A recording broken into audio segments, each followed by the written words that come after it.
Bonjour tout le monde, vous allez bien? Yeah! L'idéologie totalitaire, pourquoi je voulais faire un truc là-dessus? Ben moi aussi, comme Lucie Mandeville, j'ai une longue présentation que vous ne verrez pas aujourd'hui. Mais ça fait partie un peu de ma longue présentation. Ben, j'en ai une de 2 heures, une de 1 heure, ça c'est une demi-heure. C'est juste une partie de ma présentation sur la soi-disant lutte à la désinformation. Et pourquoi je voulais parler de totalitarisme? Parce que dès le début de la crise, moi, j'ai parlé de totalitarisme. Je disais qu'on était dans un régime totalitaire et je me faisais dire, ben voyons donc, t'exagères, va en Corée du Nord. Ben c'est parce que ça fait 5 ans que je vis en Chine, donc je pense que je sais ce que c'est qu'un régime totalitaire. Et les gens ne savent pas ce qu'est un régime totalitaire. Il y a toutes sortes de niveaux. Et moi, pour avoir vécu en Chine 5 ans, je sais à quoi ça ressemble un régime totalitaire et ça ne se voit pas. Tant qu'on ne s'attaque pas au pouvoir établi, tant qu'on ne s'attaque pas à l'establishment, on ne voit pas l'État totalitaire, le régime totalitaire. Donc, sans plus tarder, là c'est vrai, là, j'ai 30 minutes, je vais essayer de faire ça en 30 minutes, top chrono. En passant, passer après Valérie Bugaud, c'est comme chanter après Céline Dion. Donc, je vais essayer de faire mon possible. Mais moi, Lucie avait juste des images, Valérie avait juste des écrits, mais moi, j'ai les deux. Meilleur des deux mondes. Donc, je me suis inspirée en fait, tous les écrits que vous allez voir, ça vient de ce livre-là, La réforme de la pensée et la psychologie du totalitarisme. C'est une étude du lavage de cerveau en Chine. Et ça a été écrit en 1961. Donc, tout ce que je vais vous dire, là, ça vient pas d'après la COVID, là, c'est vraiment, ça vient d'il y a très longtemps. Ça a été écrit en 1961 par Robert J. Lifton. Qui est ce monsieur? C'est un psychiatre américain qui est né en 1926, il y a presque 100 ans quand même, spécialiste de la manipulation mentale propre aux sectes et à la Chine maoïste. Donc,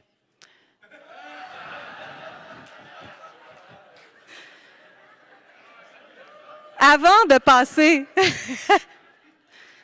on l'aime-tu, notre Justin?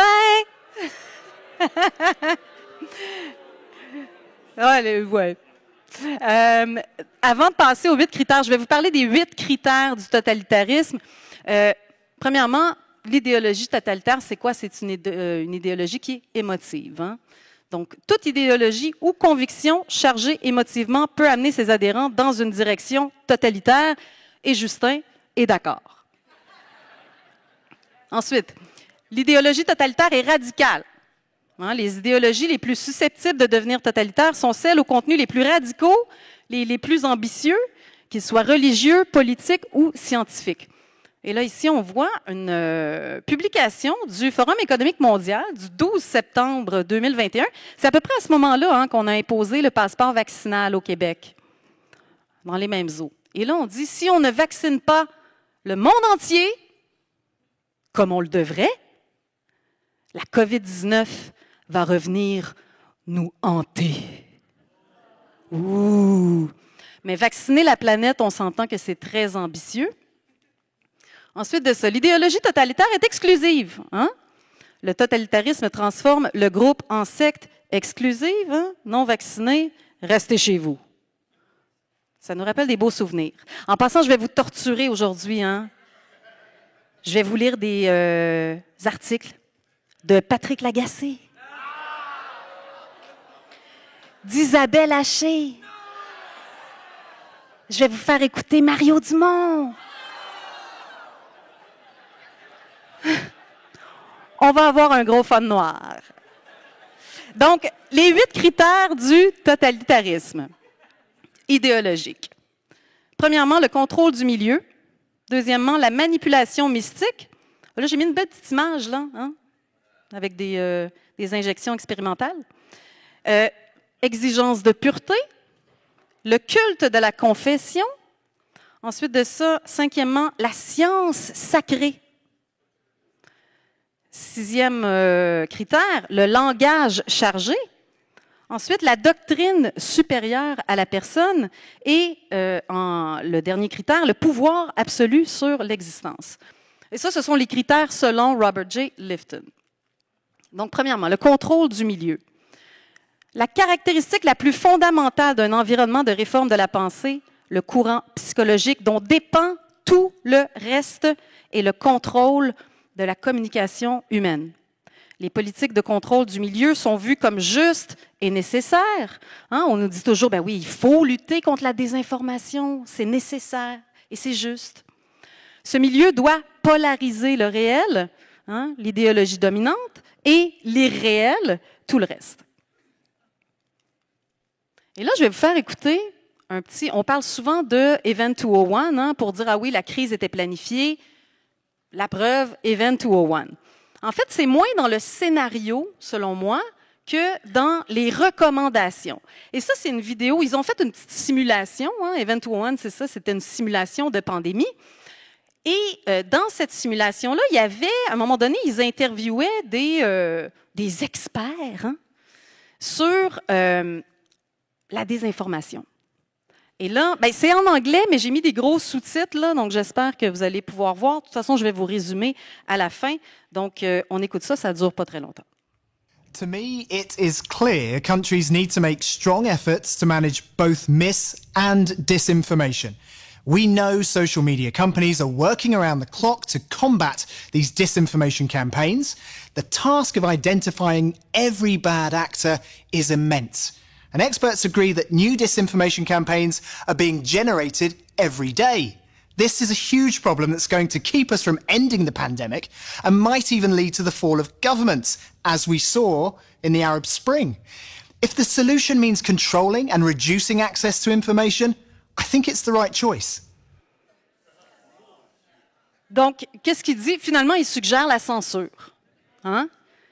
On suggère la censure. Et vous irez voir, les recommandations de Event 201, c'est exactement ce qui a été appliqué durant la crise. Hein? On nous a dit, ah oui, les gouvernements, les médias, et c'est ça, les gouvernements et les médias et les entreprises privées doivent travailler main dans la main hein, pour lutter contre la désinformation.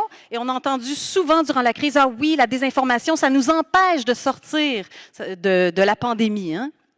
Donc, voilà, finalement, c'est ça. Event 201, on suggérait la censure. Ensuite de ça, manipulation mystique. J'aime bien cette image. Je trouve que c'est vraiment... il y a même François Legault, je ne sais pas si vous vous rappelez François Legault qui avait publié une lettre ouverte dans un journal, je pense que c'était, je ne me rappelle plus, La Presse ou peu importe, où il disait que finalement, on attendait le vaccin. C'était comme un sauveur. Hein? Le vaccin, c'était le sauveur. Et ben pour moi, c'est ça. Ça représente tout à fait ça. La manipulation mystique, c'est quoi? C'est un but supérieur, un objectif, une mission noble, hein? Lutter contre le méchant virus. On demande une confiance ultime, hein? La confiance en la science. Ça surpasse toutes les considérations actuelles de bien-être. On a imposé des mesures qui étaient complètement atroces, surtout pour les enfants.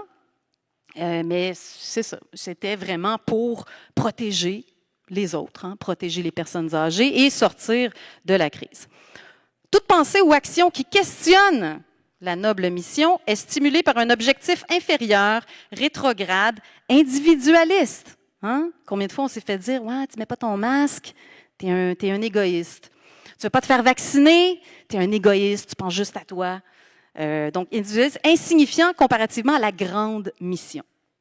Donc, j'ai des petits exemples ici. Premier exemple, et ça date de 2024. Hein? 2024, il y a une espèce d'opération masque solidaire. Le masque solidaire. C'est un appel à la solidarité pour protéger les autres, mais pour se protéger soi. Ben, vous voyez, c'est mal écrit. Hein? C'est souvent le cas dans les grands médias. Mais on comprend que finalement, c'est un appel à la solidarité pour protéger les autres. Maintenant, c'est ça, manipulation mystique encore. Pourquoi faut-il croire en la science? Hein? C'est une question de croyance. Et même Anthony Fauci, au début de la crise, avait dit oui, il parlait du vaccin, puis il disait « We believe that the vaccine will end transmission. Hein? On croit que le vaccin va empêcher la transmission. Donc, eux, ils étaient dans la croyance. Patrick Lagacé parlant d'égoïsme. C'est la différence, c'est une citation d'un texte qui s'intitule « Le masque et nous ». C'est la différence entre nous, les pro-masques, et les Kevin, Duhem et autres anti-masques égoïstes de ce monde, une certaine conception de la vie en société. Du grand Patrick Lagacé. Maintenant, l'exigence de pureté. Le monde est divisé dans une idéologie totalitaire. Le monde est divisé entre le pur et l'impur, le bien et le mal absolu. Le bon et le pur, évidemment, ce sont les idées, les émotions, les sentiments, les actions qui sont cohérents avec l'idéologie et les politiques totalitaires. Et le mauvais et l'impur, c'est tout le reste qui doit être recherché et éliminé. Donc, tout ce qui peut être fait au nom de cette pureté inatteignable, bien sûr. On ne nous le dit pas, mais c'est exactement ça. On voulait éradiquer le virus. C'est ultimement moral. Donc, tout est permis. Tout est permis au nom de la grande et noble mission. Donc, ça, c'est un bel exemple. Rouvray-Gagnon, avec Mario Dumont. Ça, en fait, ça a rapport avec, éliminer, rechercher et éliminer tout ce qui est mauvais et impur. Donc, êtes-vous bien assis? Oui. Ça date de mai 2020, quand même. Cours d'histoire. Gagnon est une ancienne ville minière située entre Bécomo, Mont-Patelin, et Fermont. Elle fut fermée officiellement en 1985 après la fermeture des mines de fer qui constituaient l'unique industrie. J'ai pensé à Gagnon ces derniers jours en cherchant une solution pour ces gens qui ont déjà décidé de ne pas recevoir un éventuel vaccin contre la COVID-19. Quand on vous dit qu'on n'a pas assez proche de nous mettre dans des trains pour nous envoyer à Gagnon. C'est vraiment... Ce serait bien de préciser également que c'est l'ancien chef de l'opposition à l'Assemblée nationale. Oui. C'est terrible, c'est pas quand même n'importe qui. Là. Non. Voilà, qui est rendu journaliste maintenant. Chroniqueur. Chroniqueux. Ensuite de ça, l'exigence de pureté, ça... Vraiment, c'est un bel exemple. Message pour ma gang. Quand on vous dit que le monde est divisé en deux, le pur et l'impur, les bons, les méchants, ça, pour moi, c'est un exemple parfait de ça. C'est un texte de Patrick Lagacé, mon préféré. Donc, je vous lis du Patrick Lagacé. C'est une chronique pour les gens de bonne foi. On se reconnaît. On se connaît. C'est une chronique pour l'immense majorité des Québécois qui ne sont pas tombés dans les sables mouvants de la désinformation depuis 21 mois. Ma gang, quoi? Ma gang, c'est sa gang, les gens de bonne foi, les bonnes personnes. C'est une chronique pour les Québécois de bonne foi. Et il répète ça à maintes reprises dans le texte. Les gens de bonne foi, ouais, moi, je suis un bon, puis ça, c'est ma gang. Ma gang qui respecte les règles depuis 21 mois, qui fait des efforts, qui comprend le but du jeu. Nous, on n'a rien compris. Ensuite de ça, Isabelle Haché. D'ailleurs, Isabelle Haché, avant de passer à Isabelle Haché, Patrick Lagacé publie ce message-là, message pour ma gang. Le lendemain, Isabelle Haché publie un article, message pour l'autre gang, qui s'adressait à nous. Et vous allez voir ce qu'elle pense de nous, Isabelle Haché. Parce qu'elle écrit beaucoup de chroniques épouvantables. La pire, selon moi, c'est les covidios et nous. Il y a eu, et j'ai compté, 14 insultes dans ce texte. Il y a eu les covidios, les conarovirus et les touristata, les tarés du karaoké, les crétins de la place Rosemère et les minus du méga-gym. Il y a les jeunes égoïstes qui s'agglutinent dans les parcs, les vieux inconscients qui se conglomèrent comme s'il n'y avait pas de lendemain, les anti-masques, les conspirationnistes, les défenseurs de la liberté. On les haït donc, tous ces imbéciles-là.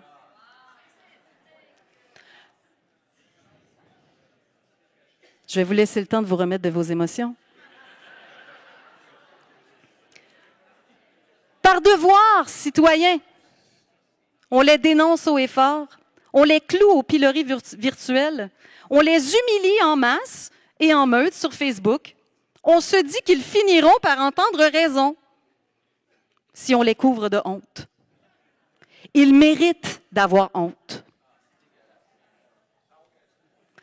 Ça nous rassure d'associer ce virus à de sombres crétins qui n'agissent pas comme nous, qui ne seront jamais comme nous.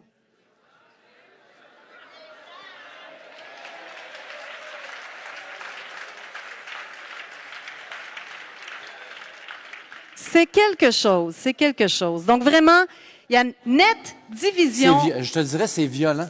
C'est J'en d'une ai des extrême frissons, là, violence. je suis ému. Je trouve ça très violent. C'est très violent. Ben voilà. C'est ce qu'on a vécu au Québec. C'est assez intense.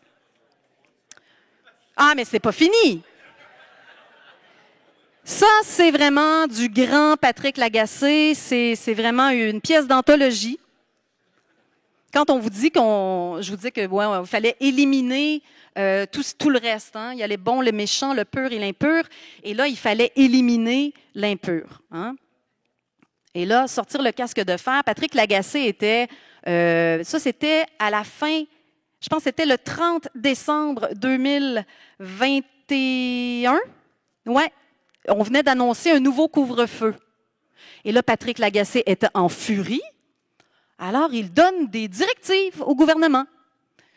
Il dit, par exemple, on oblige les non-vaccinés à rester chez eux. Hein? C'est pas compliqué. Bien sûr, certains sortiront, mais à leur risque et péril. Tu n'as pas de passeport vaccinal et tu brûles un stop. Contrôle du passeport vaccinal. Amende si tu n'as pas de passeport vaccinal en règle. En parlant du code de la route, tu veux renouveler ton permis de conduire? Ça te prend ton passeport vaccinal. L'épicerie, que les antivax commandent en ligne, qu'ils se fassent livrer. Pas de passeport vaccinal, ben tu rentres pas chez Métro. Je pose la question du travail aussi. Pas de passeport vaccinal, tu ne travailles pas. Directive aux employeurs, directive. 0 employé non vacciné. Donc vraiment, on veut éliminer l'impur. Le culte de la confession maintenant. Pour moi, c'est l'image qui représente vraiment bien le culte de la confession. Bon, pour les gens qui l'auraient raté et pour nos amis français, Guillaume le Métivierge est un comédien qui s'est questionné. Et au Québec, les artistes n'ont pas pu se prononcer. Il y a certains artistes, comme Lucie Laurier, par exemple, qui se sont prononcés contre les mesures et ils ont été carrément cancellés. Hein? Ils ont été vraiment bannis du milieu artistique. Et Guillaume le Métivierge a été très, très soft dans sa rébellion, disons ça. Il a dit, moi, je vais attendre le vaccin de Medicago, qui n'a jamais vu le jour, d'ailleurs. Et puis, ça, en fait, ça n'a pas rapport avec la vaccination, mais peu de temps après, il a été comme réintégré dans le milieu artistique parce qu'il a décidé, il a dit, finalement, je me suis fait vacciner et tout. Et là, un jour, c'était très étrange, cette histoire-là. Il se filme en parlant du boulot, son boulot, le beau boulot, et il est devant un boulot, et sur le boulot, il est inscrit néga, hein, le mot en N qu'on ne peut pas dire. Et le lendemain, là, c'était épouvantable. Il a parlé de son boulot devant un boulot où c'était écrit « néga », c'est inacceptable. Et là, il se lève le lendemain matin, il ne comprend pas ce qui se passe. Il n'avait jamais vu, apparemment, que c'était inscrit « néga » sur l'arbre. Et là, il se lève en catastrophe et il fait un live comme ça, tout échevelé. « Je viens de me lever, je ne sais pas ce qui se passe. » Et c'en était fini de Guillaume le Métivierge. C'est fini. Et voilà. Donc, c'est ça. Il a fallu qu'il s'excuse d'une erreur qu'il n'avait pas commise. Donc, le culte de la confession, c'est étroitement lié à la pureté. Hein. On demande de confesser des crimes qui n'ont pas été commis, comme dans son cas. Ça permet de maintenir une éthique de l'exposition totale. Ça rend public tout ce qui peut l'être, spécifiquement des éléments qui peuvent être vus comme dénigrants. Un autre exemple de ça, un des médecins qui s'est prononcé durant la crise contre les mesures, le docteur Mathieu Bernier, il a été forcé de fermer son compte Twitter et de faire son mea culpa. Les médias, eux, n'ont jamais fait leur mea culpa. Hein, ils ont écrit des horreurs. Ils ont été vraiment... ils n'ont aucunement respecté la déontologie journalistique. Mais ce n'est pas grave. Pas besoin de faire de mea culpa. Ensuite, la science sacrée. Et là, l'image ici, j'ai trouvé ça, c'est sur un mur à Rome. On voit un moine avec un vaccin ici. Il y a comme un auréole, hein? C'est un vaccin auréolé. Et ici, c'est écrit « Sacrum vaccinum ». Donc, la science sacrée. Le milieu totalitaire maintient une aura de sacralité autour de son dogme fondamental, le présentant comme une vision morale ultime de l'organisation de l'existence humaine. Ce caractère sacré est évident dans l'interdiction explicite ou non de remettre en question les postulats de base et dans le respect qui est exigé des auteurs de la parole, des porteurs actuels de la parole et de la parole elle-même. Est-ce que c'est ce qu'on a vu durant la crise? C'est exactement ça. Il y a un bel exemple de ça. Ben voilà. Hein? Notre préféré aussi, Anthony Fauci, « I represent science ». Il se fait griller actuellement hein, au Congrès. Ouais. Mais bon, qu'est-ce qui va arriver avec ça? Moi, je ne crois pas qu'il va se rendre en prison, mais on verra. Toujours sur la science sacrée, le milieu totalitaire affirme de manière exagérée une logique étanche, une précision scientifique absolue, hein, sûre et efficace. La vision morale ultime devient une science ultime et l'homme qui ose la critiquer ou même nourrir tacitement des idées alternatives devient non seulement immoral et irrévérencieux, mais aussi non scientifique. Combien de fois on a entendu le qualificatif anti-science? Hein? Et ça, c'est le livre de Robert J. Lifton. J'invente rien. Là. Maintenant, le langage chargé. Liberté. Au Québec, avant, il y avait juste la liberté. Et durant la crise, pour dénigrer les gens qui allaient manifester dans les rues et qui criaient « liberté », moi, liberté, j'ai juste entendu ça dans les médias. J'ai jamais entendu liberté dans les manifestations. Et là, pour dénigrer les gens qui manifestaient, qui étaient des incultes, des édentés, selon Patrick Lagacé, hein, des covidios, des anti-sciences, des misogynes, des racistes. Hein? Et là, je dois dire, parce que c'est ça, on nous disait toujours, c'est des racistes, c'est des extrémistes de droite. Et là, soudainement, est apparu dans le mouvement de résistance au Québec, François Amalega. Lève-toi! Lève-toi!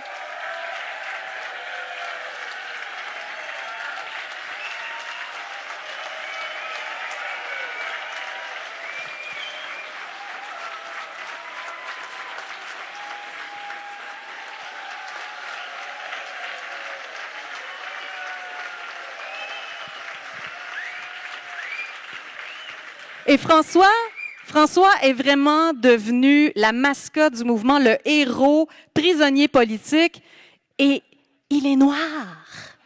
Donc, là, le racisme, ça marchait plus. On pouvait plus dire que c'était un mouvement d'extrême droite raciste avec en tête un noir. Ça fonctionnait plus. Donc, langage chargé, liberté, pour moi, c'est vraiment l'exemple parfait de ça. Donc, le langage chargé, c'est quoi? C'est caractérisé par des clichés suppresseurs de pensée. Et ça, ce sont mes exemples. Bon, complotistes, anti-vax, trumpistes, climato-sceptiques. Donc, ça va. Et là, je vous donne des exemples de COVID, mais ça va vraiment pour... C'est bon pour tous les domaines. Hein? Si on remet en question, par exemple, les changements climatiques causés par l'homme, là, on est un climato-sceptique, on n'a pas le droit de parole dans les médias. Hein? Si on est pro-Trump, non, on a un problème de santé mentale. On ne peut pas s'exprimer dans les médias. Et on est cancellé. Le langage chargé, c'est des problèmes complexes comprimés dans des phrases brèves ayant un aspect définitif, facilement mémorisé et exprimé. Combien de fois on se fait répondre « Ah, ça, c'est complotiste. » Ah ouais? Pourquoi? Explique-moi pourquoi. Ah là, bonne chance, bonne chance. Mais c'est vraiment, c'est ce qu'il faut faire. Hein. Au lieu d'imposer ces arguments, juste poser la question, ah oui, qu'est-ce qui te fait dire ça? Pourquoi tu penses ça? Parce qu'il y a plein de gens qui, c'est facile.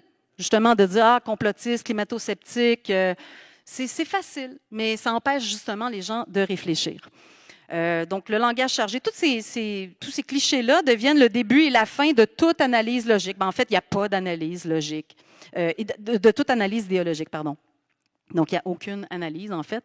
C'est un jargon général répété, abstrait, catégorique. C'est un jugement inlassable. C'est toujours des insultes.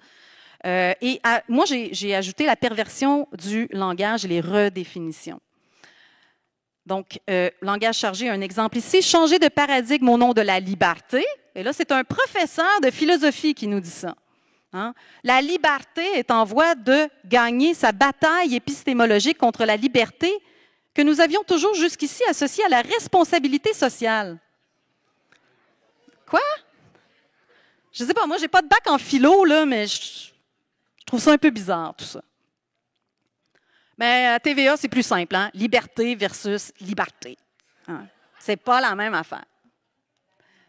Maintenant, la doctrine supérieure à la personne. Ça, non, il me reste 5 minutes. Non, je arrive à la fin. Yeah! Mais j'achève. Doctrine supérieure à la personne. La doctrine est supérieure à l'expérience, plus valide, plus vraie et plus réelle que tout aspect de l'expérience ou du caractère humain. Il y a la création d'un mythe qui fusionne avec la science sacrée et la logique qui en résulte est si puissante et coercitive qu'elle remplace l'expérience individuelle. Et là-dessus, tout à l'heure, Lucie Mandeville disait oui, moi j'étais en Suède, je prenais des photos, des vidéos, j'envoyais ça et les gens me disaient non, c'est faux. Et là, envoyait un article de la presse d'ici, qui disait non, c'est faux, ils l'ont écrit dans la presse. Mais j'ai vécu exactement la même chose, parce que moi, j'étais en Chine quand ça a commencé. Je suis revenue en août 2020 et j'ai été choquée. J'ai eu un traumatisme. C'était le plus gros choc culturel de ma vie. Ça a été plus choquant pour moi de partir de la Chine et de revenir au Québec que de partir du Québec et d'aller en Chine. Pourquoi? Parce qu'en Chine, les mesures étaient vraiment beaucoup moins intenses qu'au Québec. Là-bas, le masque, ça a duré 2 mois. Il n'y avait plus de masque. Moi, quand je suis revenue au Québec, en Chine, ça faisait des mois qu'il n'y avait plus de masque. Les petites pompes là, pour laver les mains, j'ai vu ça 2 fois en 8 mois là-bas. Distanciation sociale, j'ai jamais vu ça là-bas. Les plexiglas, j'ai jamais vu ça là-bas. Les flèches par terre à l'épicerie, j'ai jamais vu ça en Chine. Donc, et moi, je disais aux gens, je racontais aux gens, non, mais en Chine, c'est pas... Mais non, mais t'as pas vu à la TV, là? Ils nous ont montré. Oui, mais moi, je te dis, j'étais là-bas. Mais non, les gens se fient à ce qu'ils ont vu à la télévision. Donc, c'est vraiment ça, c'est la doctrine. Ils sont incapables d'imaginer que ce qu'on leur a dit à la télévision, l'espèce de narratif covidien, ils sont incapables de s'imaginer que c'était faux. Ben voilà. Et ça, c'est un autre exemple de la doctrine qui est supérieure à la personne et à l'expérience humaine surtout. Chronique du mal de gorge. Patrick Lagacé encore, écoutez, c'est une légende. Je pense que ça a été notre meilleur durant la COVID. Donc, 31 août 2023, il devait avoir 6 doses à peu près à ce moment-là. J'ai la COVID-19. Bruit de tout. Symptômes on ne peut plus légers. D'abord parce que je suis une force de la nature. Et ensuite, parce que j'ai été vaccinée.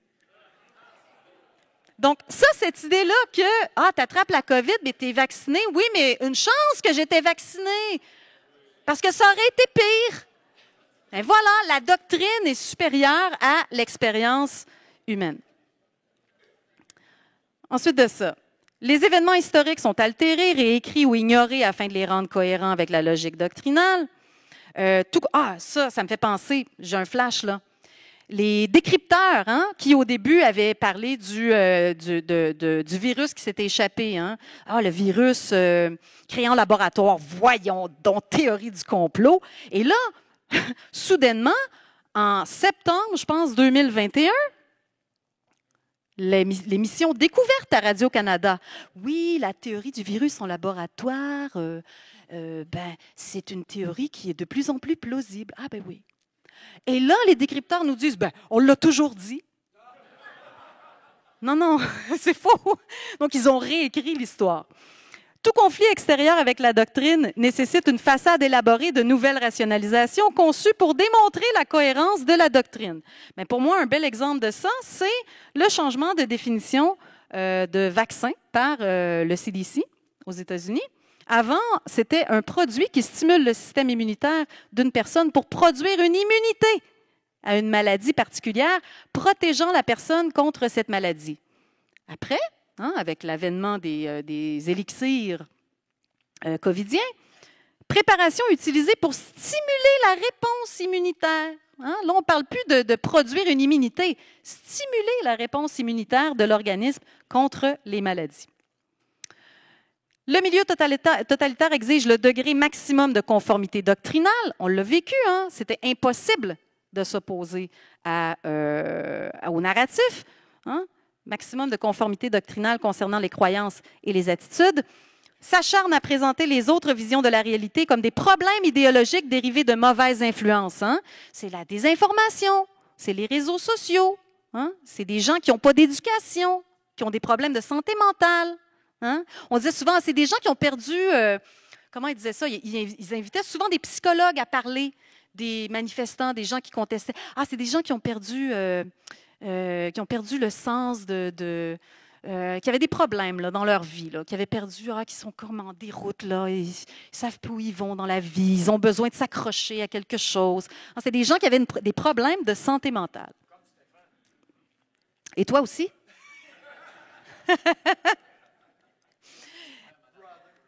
Maintenant, et là j'arrive à la fin, pouvoir absolu sur l'existence. Pour moi, la cancel culture, c'est ça. La culture du bannissement, c'est un bel exemple de ça. Distinction claire entre ceux qui ont le droit d'exister et ceux qui n'ont pas ce droit. On stimule la peur de l'extinction, de l'annihilation, du rejet. Peut être surmontée, cette peur-là, uniquement par l'adhésion à l'organisation totalitaire. L'existence dépend de la croyance, de la soumission et d'une fusion totale avec le mouvement idéologique. Et ça, on l'a vu. Ceux qui se sont prononcés, comme Lucie Laurier, par exemple, complètement exclue, bannie du milieu artistique. On pourrait parler aussi de tous les professionnels qui se sont prononcés, qui se sont fait attaquer par leur ordre professionnel, qui se sont fait, certains qui ont perdu leur licence. Et là, pour moi, la culture du bannissement, c'est bien représenté par Mario Dumont. Et là, vous allez vous régaler. On écoute. Salut Mario. Bonjour. Ça nous a tous marqué le décès de la plus jeune victime de la COVID-19, jeune femme de 27 ans qui a perdu la vie hier. Ça a donné lieu à toutes sortes de dérapages, disons. D'abord, il faut dire que l'histoire, pour un être humain normal, je pense qu'il entend l'histoire, l'histoire est infiniment triste. Effectivement, c'est la plus jeune, en bas de 30 ans, décède de la COVID-19. L'histoire est triste de A à Z. Qu'est-ce que tu veux? Pas grand-chose à dire à part que d'offrir nos condoléances à ce monde-là, à cette famille-là. Puis on imagine la détresse dans la famille, la maman aux soins intensifs, puis la fille est décédée, puis tout ça parce qu'elle est allée aider du monde dans le secteur de la santé, tu comprends? Mm-hmm. Alors ça, c'est ce que je te viens de te dire, c'est la réaction simple des humains normaux. Ce qu'il y a eu, Jean-François, est en bas, tu sais, t'as la lie de l'humanité, là. Puis là, en bas de la lie, on le savait pas, mais il reste quelque chose. Donc, d'abord, il y a les gens, les théorie du complot, il y a encore des gens qui disent que la COVID, ça n'existe pas, puis c'est comme une grippe, puis que les médias et les gouvernements font peur au monde pour X, Y, Z raisons débiles. Là. Je dirais rien, là. Je dirais rien, là. Mon seul message, c'est à la grande majorité des gens sensés, s'il vous plaît, n'en laissez plus passer. Si c'est votre frère, votre beau-frère, quitte à couper les liens dans la famille, barrez-le sur Twitter, barrez-le sur Facebook, ou soyez gentil et avertissez-le de dire, regarde, consulte, fais-toi soigner. C'est quelque chose. Donc, vous êtes en bas. Je vais finir juste à temps. Oui, c'est parfait. Oui, c'est beau. Vous êtes en bas de la lie de l'humanité. Je vous le rappelle. Là. Vous êtes en bas de la lie de l'humanité. Vous n'êtes pas des personnes normales. Vous avez besoin de consulter. Et puis, ben, les gens normaux doivent couper les liens avec vous, hein, même si c'est des gens qui sont de votre propre famille. Donc ça, c'est vraiment, vraiment épouvantable. Et cet homme-là a toujours un travail. Hein? Oh. Il travaille encore dans les grands médias. Oh! Qui ça? Mario Dumont. En Beauce? Il ne reste pas en Beauce, Mario Dumont. Il restait dans le bas du fleuve, à Kakuna. Avant, oui. On aimerait ça savoir ce qui reste. Hein. Donc voilà, juste pour vous rappeler les 8 critères du totalitarisme. Contrôle du milieu. Est-ce qu'il y a un contrôle du milieu? Hein? Contrôle des communications? Oui. Est-ce qu'il y a eu une manipulation mystique? Oui. Exigence de pureté? Oui. Culte de la confession? Oui. Science sacrée? Langage chargé? Doctrine supérieure à la personne? Oui. Pouvoir absolu sur l'existence? Nous sommes dans un régime totalitaire. Merci. Merci, Julie. Merci.